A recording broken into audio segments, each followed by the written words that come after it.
بسم اللہ الرحمن الرحیم۔ یہ کتاب بخاری شریف جلد اول ہے اور بخاری شریف سے متعلق چند باتیں آپ کے سامنے بتانی ہیں۔ پہلی بات تو یہ ہے، یہ کتاب اصح الکتب بعد کتاب اللہ تعالی مشہور ہے کہ دنیا میں قرآن کریم کے بعد اگر کوئی صحیح ترین کتاب ہے تو یہ بخاری شریف ہے، یہ اس کا مرتبہ ہے۔ اور امام بخاری رحمۃ اللہ علیہ کا فقہی مسلک کیا ہے؟ بقول علامہ انور شاہ کشمیری جو انہوں نے لکھا ہے وہ یہ ہے کہ امام بخاری رحمۃ اللہ علیہ مجتہد تھے۔ کچھ مسائل میں ان کا اجتہاد احناف کے مطابق ہے، اگرچہ اکثر مسائل میں ان کا اجتہاد شوافی کے مطابق ہے، امام شافعی رحمۃ اللہ علیہ کے مطابق ہے۔ اسی وجہ سے تاج الدین سبکی نے، علامہ تاج الدین سبکی نے طبقات شافعیہ میں امام بخاری رحمۃ اللہ علیہ کو شمار کر دیا ہے، کیونکہ ان کے اکثر اجتہاد امام شافعی کے مطابق ہے، اگرچہ وہ شافعی نہیں تھے بلکہ مجتہد تھے۔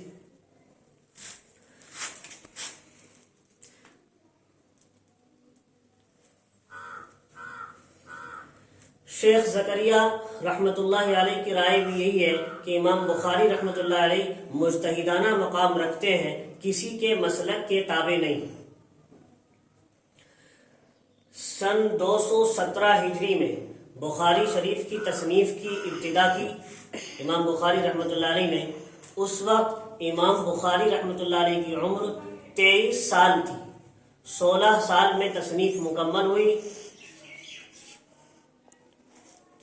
اور بخاری شریف میں ثلاثی روایات 22 ہیں، جن میں 3 واسطوں سے اللہ کے رسول صلی اللہ علیہ وسلم سے امام بخاری رحمۃ اللہ علیہ حدیث نقل فرماتے ہیں۔ یہ امام بخاری سے حضور صلی اللہ علیہ وسلم تک 3 ہی واسطے ہیں کل، صرف سند عالی ہے ان کے پاس، اور سند عالی ہونا یہ خوبی کی علامت ہوتی ہے علم حدیث کے اندر۔ اگرچہ فقہاء نے کہا ہے، فقہ حنفی بھی سنائی ہے، امام ابو حنیفہ رحمۃ اللہ علیہ تابعی ہیں، انہوں نے بھی کچھ احادیث صرف 2 واسطوں سے حضور صلی اللہ علیہ وسلم سے نقل فرمائی ہیں، امام ابو حنیفہ نے بھی۔ اور امام بخاری رحمۃ اللہ علیہ، ان کے بارے میں نے بتایا 217 ہجری میں تو تصنیف کی ابتدا کی، انہوں نے لکھنی شروع کی جبکہ ان کی عمر 23 سال تھی۔ لیکن ان کی پیدائش کب ہوئی؟ امام بخاری رحمۃ اللہ علیہ کی پیدائش 13 شوال بروز جمعہ 194 ہجری بخارا میں ہوئی۔ آج یہ شہر ازبکستان میں واقع ہے، ازبکستان میں واقع ہے، اسی نام سے یہ شہر انٹرنیٹ پر سرچ کرنے سے مل جاتا ہے۔ لیکن اب جہالت کے اندھیرے میں یہ شہر ڈوبا ہوا ہے، اور امام بخاری رحمۃ اللہ علیہ کے زمانے میں اس شہر میں علم کا شہرہ تھا۔ امام بخاری رحمۃ اللہ علیہ کے بچپن میں ہی والد کا سایہ سر سے اٹھ گیا۔ آپ کی والدہ جو انتہائی عبادت گزار اور پرہیزگار خاتون تھی، آپ کی ابتدائی تعلیم و تربیت کو بہت اچھی طرح انہوں نے انجام دیا۔ امام بخاری کی والدہ نے، بیان کیا گیا ہے، کتابوں میں یہ بات لکھی ہے کہ امام بخاری رحمۃ اللہ علیہ کی بینائی بچپن میں ہی چلی گئی تھی۔ آپ کی والدہ آپ کی بینائی کے لیے بہت عاجزی سے اللہ سے دعائیں کرتی تھی۔ ایک رات ابراہیم علیہ السلام کو خواب میں دیکھا، وہ کہہ رہے ہیں کہ اللہ تعالیٰ نے تمہارے بیٹے کی بینائی تمہاری کثرت دعا کی وجہ سے واپس کر دی۔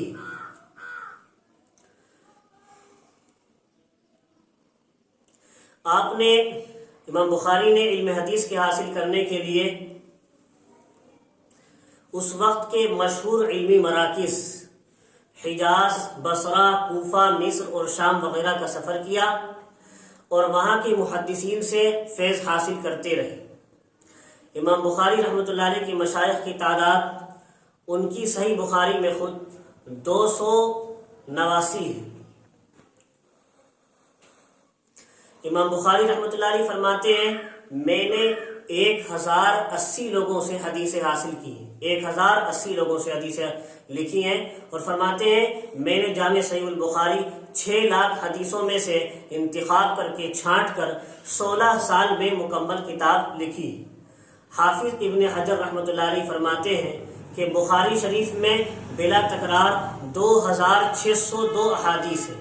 بغیر کچھ حدیثیں تو مکرر بھی آئی ہیں، دو بار آئی ہیں، لیکن بلا تکرار کے مکرر حدیثیں چھوڑ کر بخاری شریف میں پوری حدیثیں 2602 احادیث ہیں، اور مجموعی طور پر کل احادیث 9082 احادیث ہیں۔ اور پھر یہ تعداد بھی مجموعی تعداد موقوفات صحابہ اور مقطوعات تابعین کے علاوہ ہے۔ کچھ صحابہ کی موقوفات، تابعین کے مقطوعات بھی آئے ہیں۔ امام بخاری رحمۃ اللہ علیہ اپنی بخاری کی سبب تالیف اور کیفیتی تالیف خود بیان کرتے ہیں کہ ایک رات میں نے خواب دیکھا، میں نے آپ صلی اللہ علیہ وسلم کو خواب میں دیکھا کہ میں آپ صلی اللہ علیہ وسلم کے سامنے کھڑا ہوں اور میرے ہاتھ میں ایک پنکھا ہے جس کو میں آپ صلی اللہ علیہ وسلم پر جھل رہا ہوں۔ تو میں نے اس خواب کی تعبیر معلوم کی، تو خواب کی تعبیر بتانے والوں نے بتایا تمہارے خواب کی تعبیر یہ ہے کہ تم آپ صلی اللہ علیہ وسلم سے جھوٹ کو دفع کرو گے۔ امام بخاری کہتے ہیں اس چیز نے مجھے جامع صحیح کی تالیف پر ابھارا، اس جامع صحیح کی تالیف پر ابھارا اس کتاب کے لکھنے پر۔ اور امام بخاری فرماتے ہیں جب بھی میں کوئی حدیث لکھتا تو اس سے پہلے غسل کرتا اور 2 رکعت نماز پڑھتا اور اللہ سے استخارہ کرتا،